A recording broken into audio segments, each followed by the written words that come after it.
Opposition. The Senate is the upper house of the States-General, the legislature of the Netherlands. Its 75 members are elected on lists by the members of the 12 states provincial and 3 Caribbean electoral colleges for the Senate every 4 years. Within 3 months of the provincial elections, all provinces and colleges have different electoral weight depending on their population. Members of the Senate tend to be veteran or part-time politicians at the national level, often having other roles. They receive an allowance which is about a quarter of the salary of the members of the lower house. Unlike the politically more significant House of Representatives, it meets only once a week.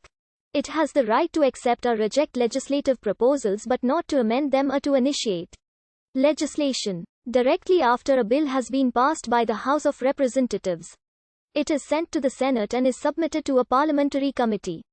The committee decides whether the bill can be immediately put on the agenda of the full chamber or if there should first be preparatory study of the bill. If a bill is immediately put on the agenda of the full chamber, it is passed as a formality without a debate.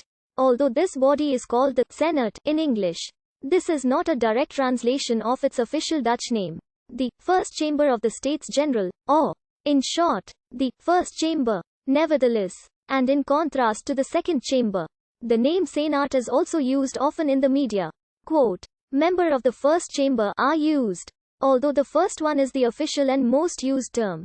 The first constitution of the modern Netherlands, passed in 1814, re-established a unicameral States-General, as it became clear that the former southern Netherlands would be added to the new United Kingdom of the Netherlands. A newly instituted constitutional commission was tasked with drafting a new constitution.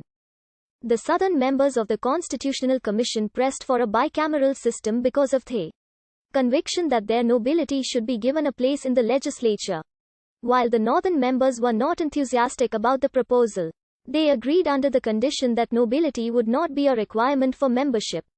The new constitution, which came into effect on the 24th of August 1815, thus provided for a Senate consisting of 40 to 60 members appointed by the king for life. The list of the first appointees was published on the 16th of September 1815 and the newly appointed chamber was first assembled on the 21st of September 1815 in Brussels in a joint assembly with the House of Representatives. In its early years, the Senate functioned as a bulwark of the crown.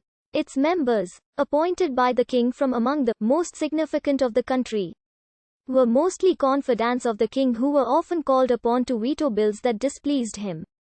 Such bills were usually private members' bills from the House of Representatives. The Senate remained in existence after the separation from Belgium in 1830. Although its membership was halved to no fewer than 20 and no more than 30 members.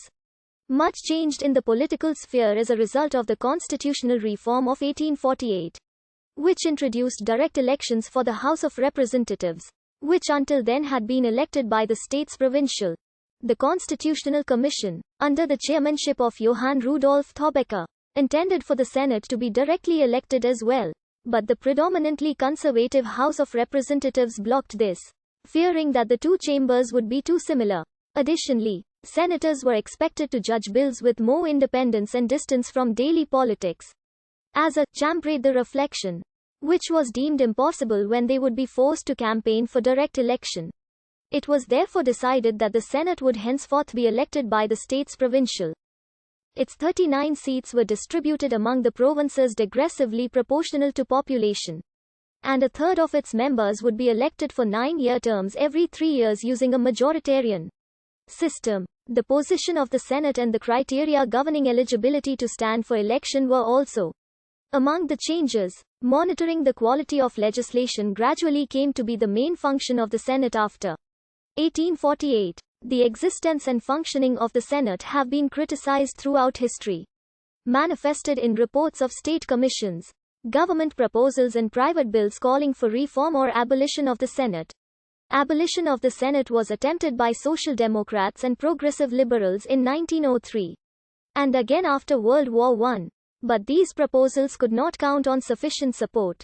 However, reform came in 1922. 5 years after a constitutional amendment that introduced universal male suffrage and proportional representation to the House of Representatives. The constitutional amendment of 1922 brought proportional representation to